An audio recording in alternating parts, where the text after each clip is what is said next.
Good morning. On the table I've got my completely disassembled FA-120, Saito FA-120 engine. So buckle up. If you're into watching reassembly videos, buckle your seatbelt because this one's going to be a long one.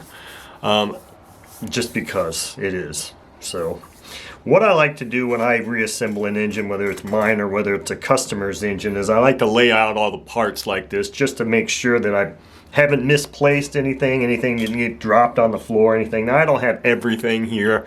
I don't have the muffler and I don't have the prop washer and prop nut or glow plug, but because those things are really kind of easy to easy to locate. So in the course of doing engines for other people, one of the things that I always do is I always save the gaskets, old gaskets that I remove from other people's engines. Because if they're intact, this was when I just did the disassembly video, if you go and watch that, you'll see that this one is the one that came on this engine. It was destroyed or broken. I keep all old gaskets from other people's engines that I take off when I replace the gasket sets, because if they're intact, I'll use them again. And thankfully I did, because I actually happen to have another gasket that fits this one, this cover plate, fine. So I just did a Boca bearing installation video, and here's the crankshaft of this thing, and just look how beautifully these high performance Boca bearings spin in that thing. That's the way it should look. Not a whole lot here. You just look at it. I can talk about a little bit of it. In the disassembly video I was saying how this connecting rod, see how it's really kind of stiff on there, so I'm going to do a little bit of cleaning of this rod, the piston pin, and I'll probably get a little off camera, probably get a little Q-tip with some LA's Totally Awesome cleaner and just kind of run that through there. So I punch that out, I'll pull it out the rest of the way and I'll clean that, I'll show that. This gasket came off, it was fine, so I'm just going to start putting some of these items back so they're not in my way. I always lay the screw sets out. These are the head screws. These are the, could be these screws for this or the rear cover, but these screws will probably go in here. So if you watch the very first video of mine on this engine, when I did a quick look inside from when I got it, I said that there was something not quite right with one of the holes here, or the way this carb mounted. There was a screw in there. Either there was a screw in there or it was missing, I can't recall, but it wasn't tightened down. So I ended up finding one that's just a hair longer, and it seemed like it was really more related to this mount than it was the holes in the crankcase, because they all seemed fine. It was the strangest thing. I go to mount this thing, and that's why I didn't take this carb apart, because this carb is a real pain in the ass to put back together when it has all this choke mechanism and stuff on there, because if you don't exactly note how that stuff came apart, it can take a while to figure it out. So I didn't mess with it. But anyway, so it seemed like it was a matter of how this bracket here, this L bracket, made it up that made it seem weird. So I just said, the hell with it. I sat there and I bent that bracket months ago and bent it this way and that way, and it still just didn't seem right. So I said, well, you know, I'll just fix it by putting a longer screw in there. The hell with it. So that's what I did. So here we got our rocker covers, rocker cover screws, gaskets from another person's engine that I removed and replaced because there was only one on this. Now this is one of those things where I don't really think valve cover gaskets are necessary personally, because on Saito engines, because they just don't, it's not like there's a whole lot of oil pumped up in there. Oh, here's that other gasket. Look at that. It was stuck on the bottom of that. So cool. I got another set of valve cover gaskets, or rocker cover gaskets that I can use. Rocker arms, pins, the little spacers that go on there. So I'm just going to put some of these things, I'm just going to put in little cubbies like this so that they're not all in that bin again. I have to go searching for them. Push rods, covers, push rods. None of this really required any real cleaning at all. So let's see here, screws. I've got a little bag here. I think I'm just going to put all these screws in a bag so that I don't have to sit there and keep fumbling around for them in that bin that I've got for all the parts. I like to do that just because it looks pretty, and I don't know, I just do it. So some other things about this particular engine that were weird, and I'll maybe talk and work at the same time. I've got a new piece of this. I don't know if I can see the number on this, if it's 600 grit. Just got to put some oil on it. So one of the things that I noticed when I was disassembling this engine, and I don't recall ever seeing it on any other Saito 120, maybe they've been there, maybe they haven't, and it's this little bitty thrust washer thing here that came off that front bearing. I don't recall ever seeing those before. And it's super thin. I mean, we're talking really thin. So I don't know about that. I don't know if that's something the previous owner just added or what, but let's see how this goes in and out of here now without the LA's Totally Awesome cleaner. Even better. Maybe I could just put a little oil in here instead of having to clean it up. There's really nothing in there that's causing that. Yeah, I'm happy with that. So this particular connecting rod, they're all chamfered for front, or for the side that goes onto the crankshaft, but this particular one, actually it looks like it's, this is interesting. This one's chamfered on both sides, although there is an F here that says, an F on that thing denoting the front. It's interesting because this one doesn't have a bronze bushing.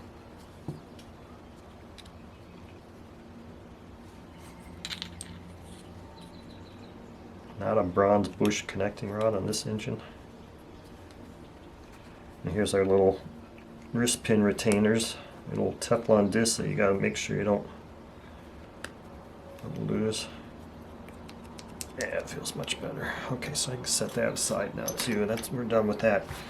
So one of the things that is different about, a lot of the smaller block Saito engines, anything below a 120, you can use a screwdriver or some kind of tool to set in the intake to set the timing, and that tool will go in and engage in this little hole in the timing gear. Well, on 120s and up, you can't do that. And the reason you can't do that is because the cam followers, I'll just show you one. Cam followers are flared out, they're mushroomed at the end. They're not just a cylinder. So what that means is that you can't just shove these things in from the top after you're done setting the timing.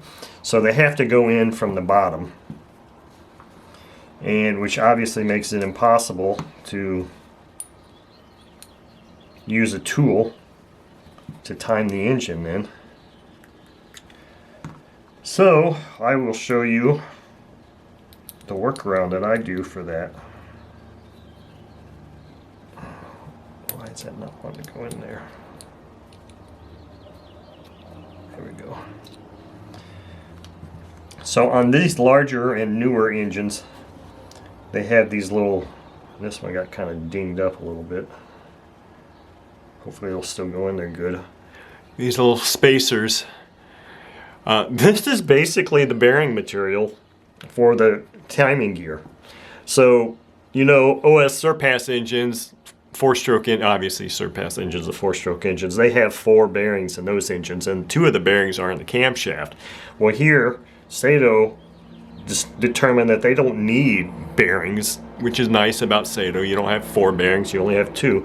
Instead, they use these little thin, slippery washers. In the past, in older engines, they used to, I don't think I cleaned this, they use little Teflon washer bearing material slides, or whatever you want to call them.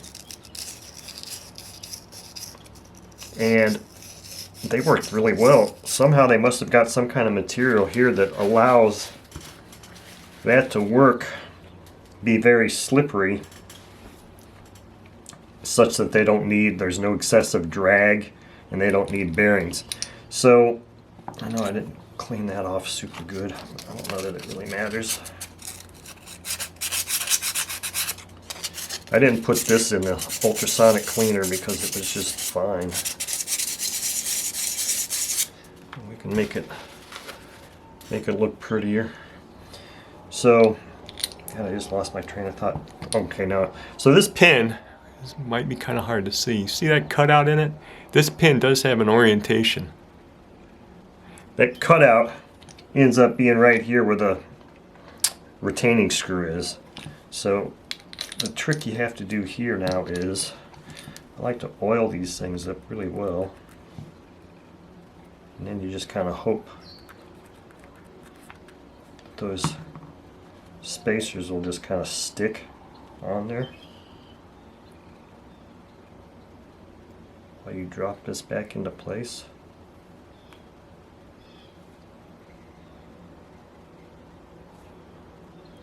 Now this end here has the bushing material of that is standing up a little bit.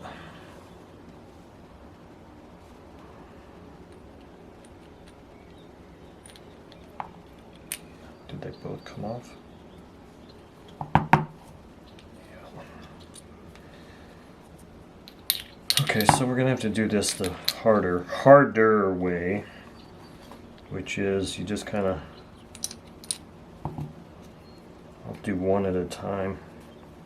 Just kind of try and slide that in there, and then try to find it with a hex key. Okay, so I've got that captured. I've got that one captured. Now I just have to capture the other one. It's easier to do it with a hex key than necessarily with your pen. And I'll show you why here in a minute.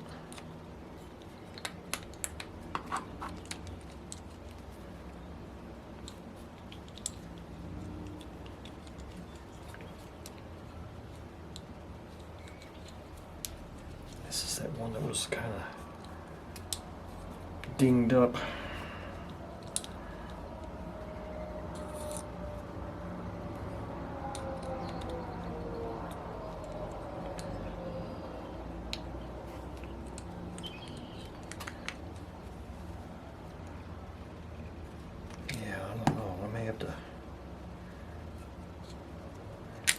That thing out and flatten it out or something, because that one's staying in place. This one's really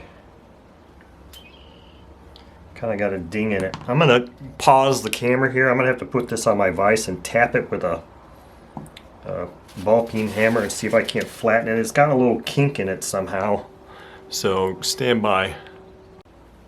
Okay, I think I flattened that one out. And I went ahead and I started to insert the actual pin in here. So when I did it this time, I put that Teflon, not Teflon, it's a slippery disc, I don't know what the hell, metal spacer on the front, and I just started sliding this in because it's this front edge that the bronze bushing that these things ride on inside this cam gear, it's raised up a little bit there. That's why those Teflon ones were better, because they could kind of mold to that. Well, the metal ones don't really want to mold to that like that, so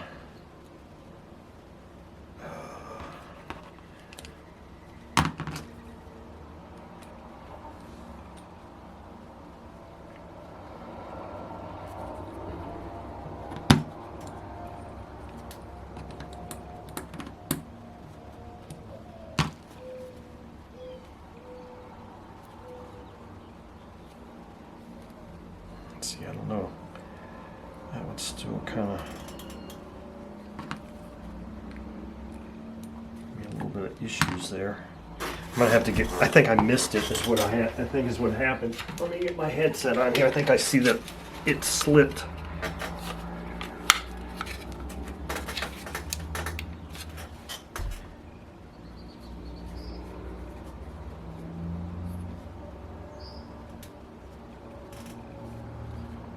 Slip down. It looks like I'm gonna have to end up trying to dig that out now.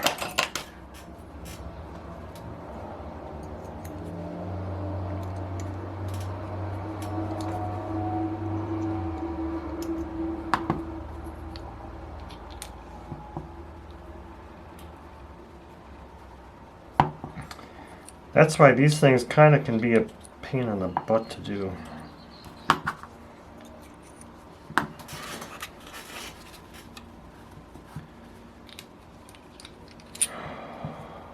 No, it's this end that thing is kind of flared out on. Either way, when they went to these metal ones, it just made life, this little portion of things, so much more difficult.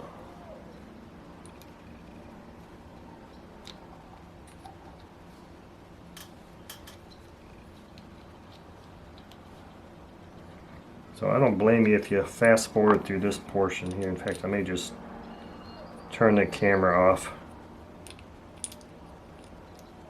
and get this. I've explained it. Now it's just a little bit of tedium. Then when you get that pin going in there, make sure you have your cutout facing up. So now the next challenge here is trying to get this one in here.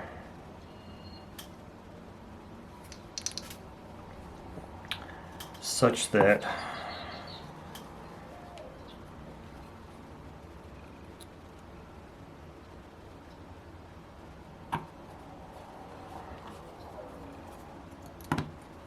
there we go.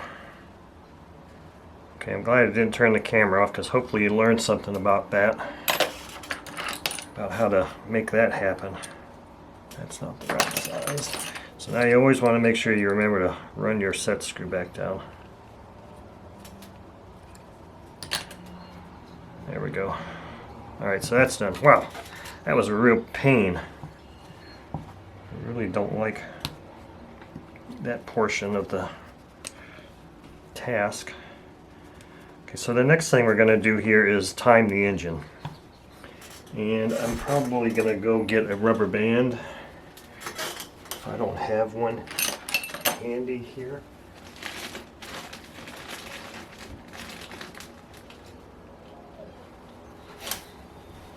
Okay, so rubber band in hand. Rubber band, I don't need that thing. I do need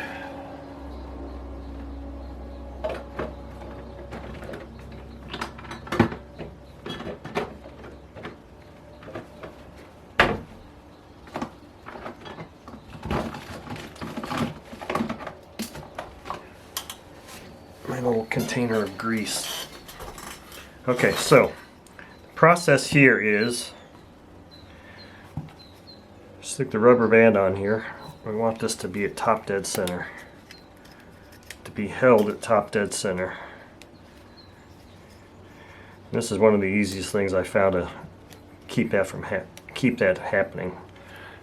Just put a rubber band on there like that, and it'll hold that at top dead center. So now the next thing is either oil or grease. Grease will probably help a lot better. I don't typically do that with the gasket, but I like to put the gasket on and just leave it on the casing here. And what the grease does as opposed to the oil is it just kind of acts as an adhesive. And you'll see where the grease really comes into play as I set the timing on here. You just slather a little on there like that. Set the gasket in place. Easier said than done. Wait a minute here. Okay, there we go. Okay, so now that grease is kind of acting as a little contact adhesive. So now what I do is, using that same grease, I want to put a liberal coating in this little gap here, such that it holds that timing dot right at the 6 o'clock position. And all this is doing is just adding some friction to this so that when you go to put these things together, it doesn't rotate on you, or at least you're trying to minimize that rotation. And of course you don't want to cover up your dot because you need to see that. So right now I've got, this is not really holding it in place. Like I hoped it would. This grease may not be thick enough. I think in the past I've tried to use petroleum jelly, and this grease will just get burned off during operation. So what you do here is you just very carefully hold that, and I stand the crankcase up here like this,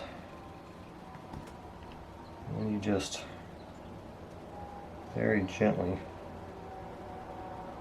slide that in place and hope to hell that you didn't move off a tooth.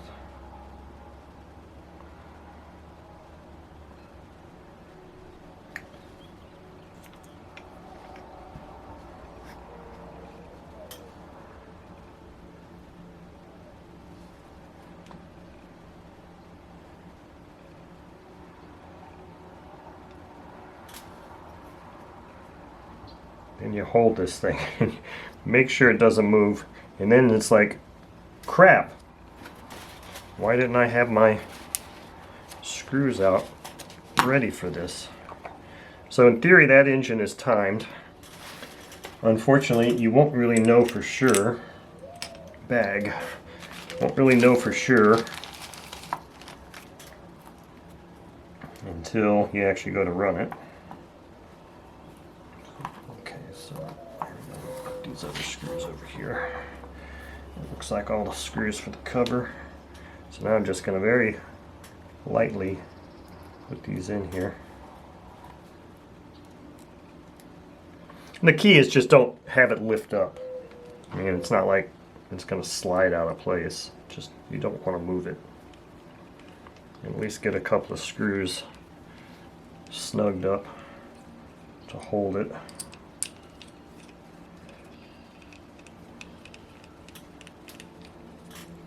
I hope the hell my head isn't in the way.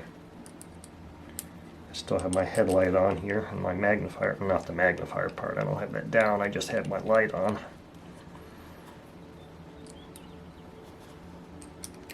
So, this engine should be timed.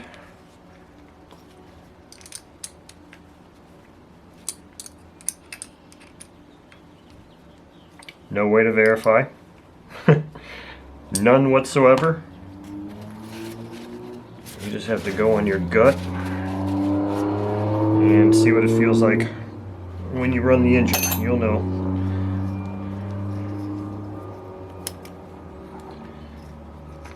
And there we are.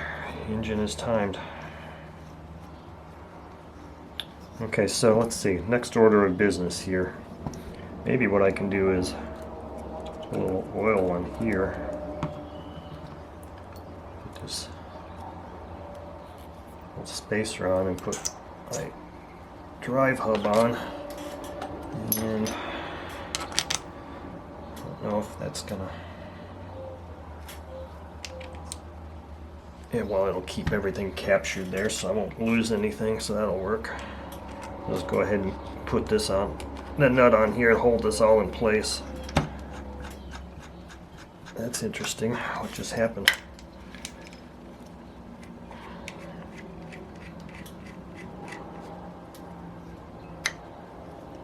Crankshaft is easily moving in and out of that bearing. That's cool, I guess. Okay, so engine's timed, ready to go, ready to install the head. We don't have a glow plug in there, so I didn't talk about this at the beginning.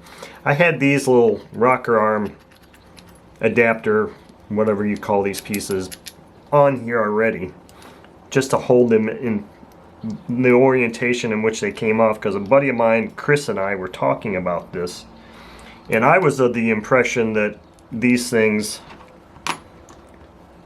had an orientation. I mean, they do have an orientation. I was under the impression, because Chris found out the hard way, that they do, because he damaged one of his engines. I'm having a hard time seeing the orientation though. Everything looks symmetrical. The only thing I had to go by was the little grease hole or oil spot thing that was left here for this little cutout, because I thought they had nubs, because see, they've got a hole here. They've got a little hole here that looks like it would be for a guide pin of some sort. And I think other models of these engines did have a pin of some sort, because I'm pretty sure I've seen them. That way you would know for sure which way it goes. Maybe on this engine it doesn't matter. Maybe on some engines it does. I really don't know. So Chris, if you're watching this, I don't know what to tell you about that. I'm not going to tighten these things down because I want to keep them like that.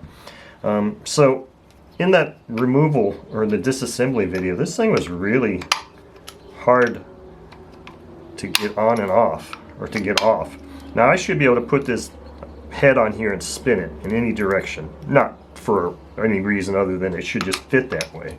This one I really can't. Well, obviously I can't now because I got the timing cover on there, but it seems like I cleaned it up enough so it wouldn't even do that before.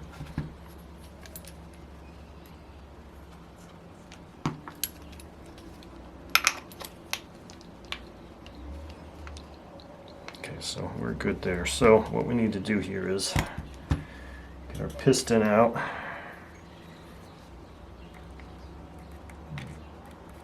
I liberally lube all of this stuff, especially these Teflon washer or Teflon pin retainers, because they can tend to kind of want to come out.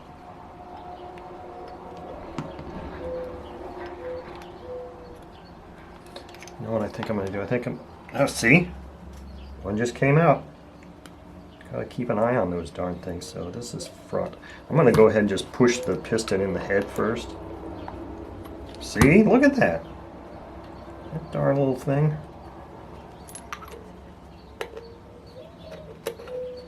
Okay, I'm putting that in there first. Turn the F so it's facing front. And so this goes in and out really easily, obviously, because I don't have a glow plug in there. And that's why it's easy to slide in and out like that. So let's just slide this in place, drop it down. Okay, so I got it kind of dropped down. Now it's time to do push rod covers. Probably best to have this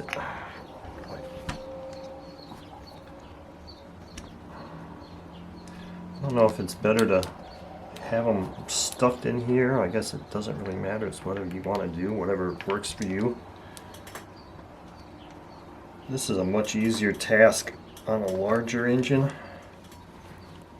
than it is with those smaller ones by far, because you got these parts here that you can move and articulate around a little bit. On smaller engines, obviously these are cast into the head, so you don't have that additional movement that you can sit there and do to adjust things.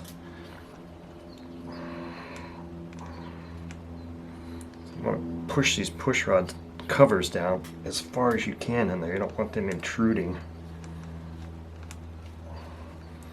Let's start throwing some screws at this thing. I know I didn't put any oil in these holes. Maybe I should do that. Put a drop of oil in each hole to lubricate those threads. Do the same with the screws in case I miss the hole.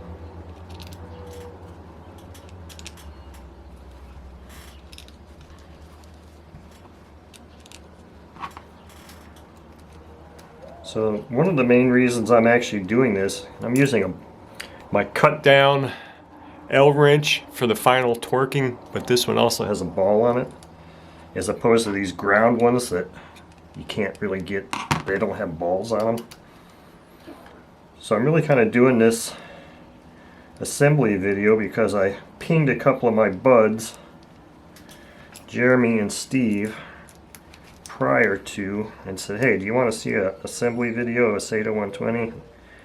They're both like, sure, turn the camera on. So this video is primarily for YouTube, but everybody else wants to watch it too.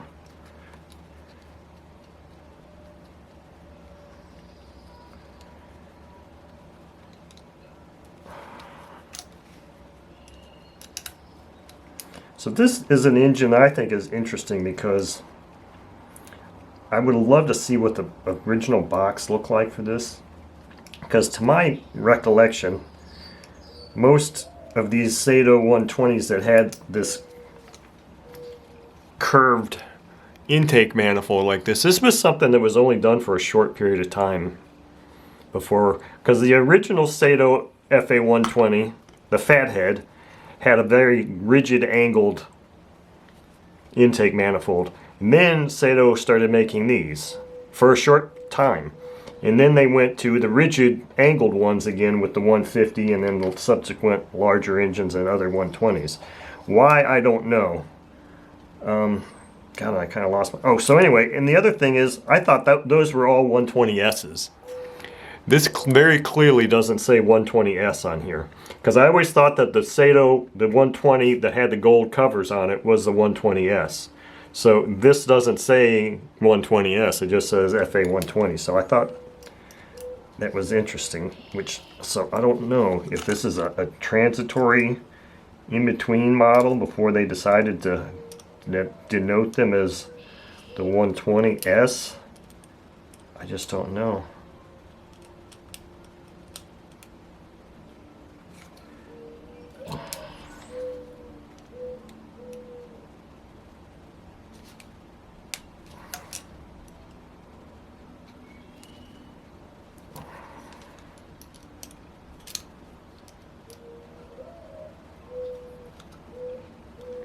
Okay, that's on there. So obviously this isn't going to get sticky until the first time a prop is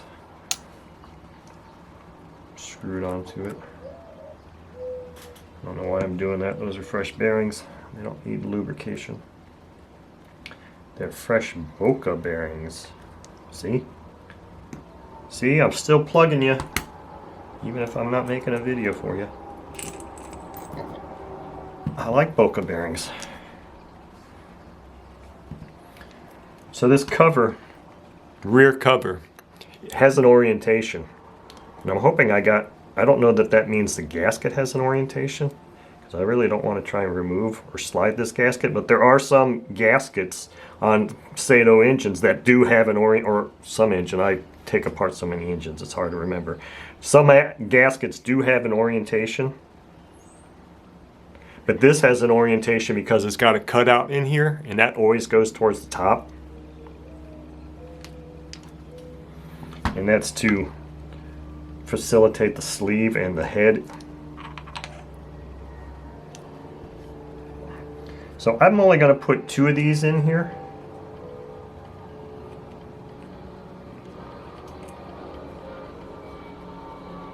Because the carb is going to mount on one, and I think I'm going to leave that longer screw.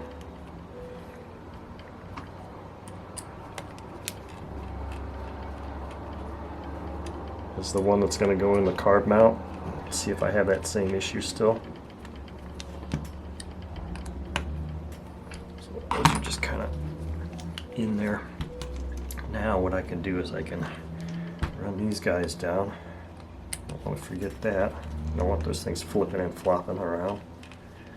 Now again, these go in here snug. They don't go super freaking tight.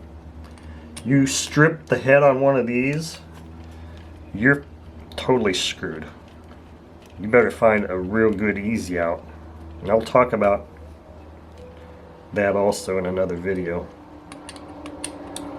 Because I found a method that if you don't have an easy out you can use. Because you're not going to cut a slot in there unless you have a really big disc and you take your valve out. It's just, you don't want to have to deal with a stripped head there. So don't go monkey torquing those things. It's not necessary. Just run them down until they're secure. They're not going anywhere. So they're just not going anywhere. Got it?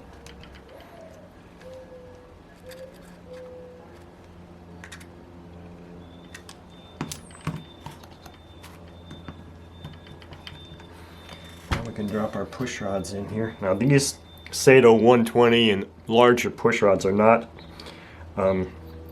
they're symmetrical. They're not polarized. They don't have a way to go. They just go. So, oh shit. I want this at top dead center.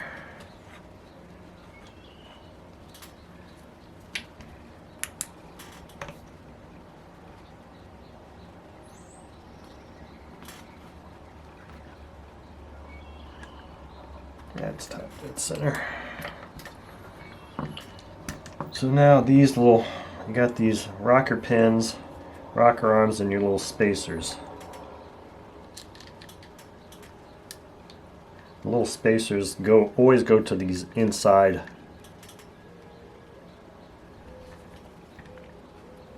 The only thing I didn't grab is I didn't grab my screwdriver to put these things in. Let me do that real quick. Hand wipe.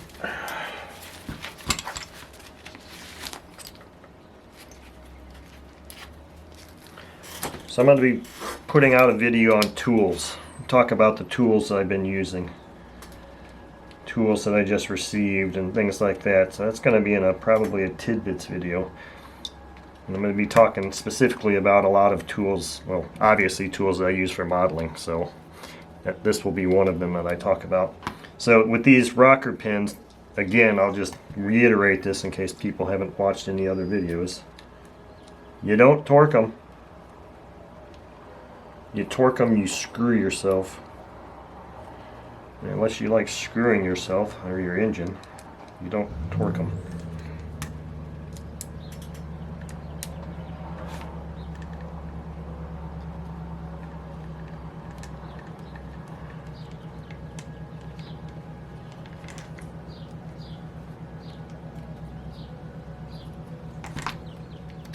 Why isn't that just pushing in there? It should just push right in.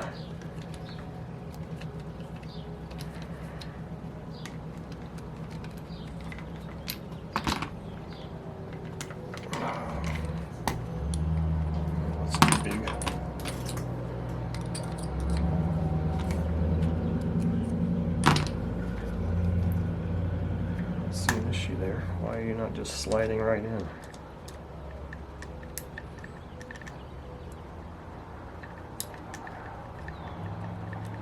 Oh. Maybe it helps if the rocker arm's in the right position?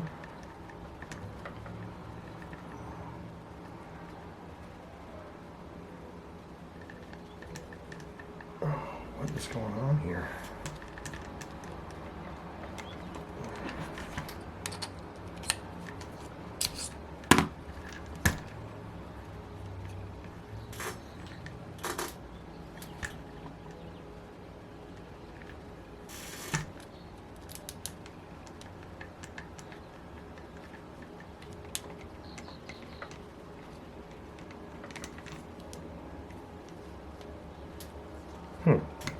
I don't understand why that pin's not just, it should just slide right all the way in up to the point where it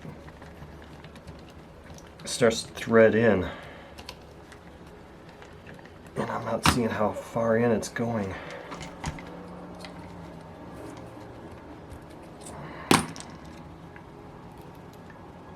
It's going in that thing fine.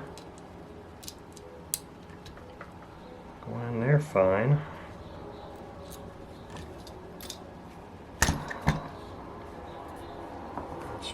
Again. Did I have the rocker arm upside down? I believe I did.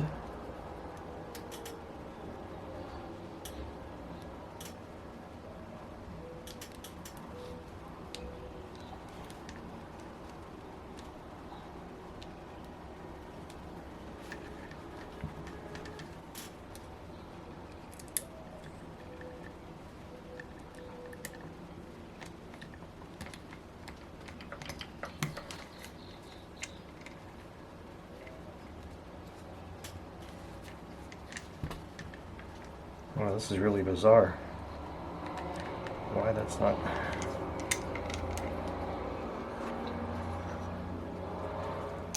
Well, it just slide right in there. Everything's loose. Should be no pressure on it. Alright, well I think I'm going to stop the video. Oh, there we go. I was going to say I'm going to stop the video here because this could take me a couple more minutes and it shouldn't be, but I got it. So again, don't torque. Just run them in. Run them in so they're flush. Just so the cover, because the rocker cover is not going to allow that to come out, so there's no reason for that to ever be torqued. So I'm not going to put the rocker covers on here. This engine is pretty much done. I'm going to put the carb on. I'll oil these two O-rings. So that's the other thing that's different about this is got a seal that uses a 2 O-ring seal.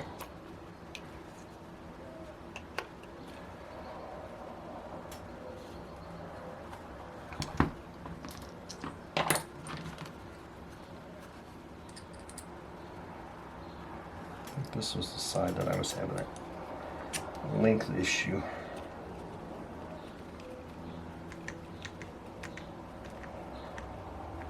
I believe. So this one uses a 2 O-ring seal instead of just being screwed in place. And I don't understand why they went away from that.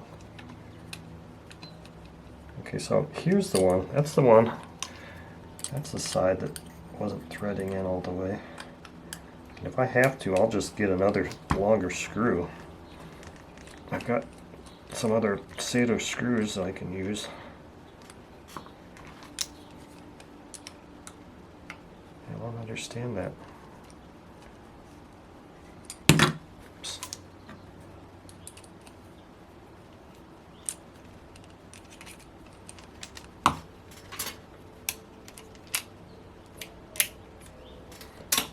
I thought I had it unscrewed.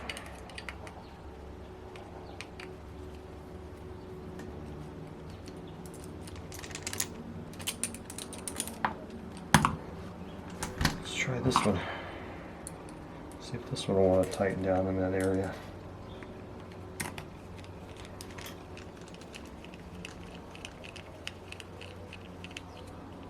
I'm not going to tighten it down just yet. I want to put this one in here. Make sure they both go in properly.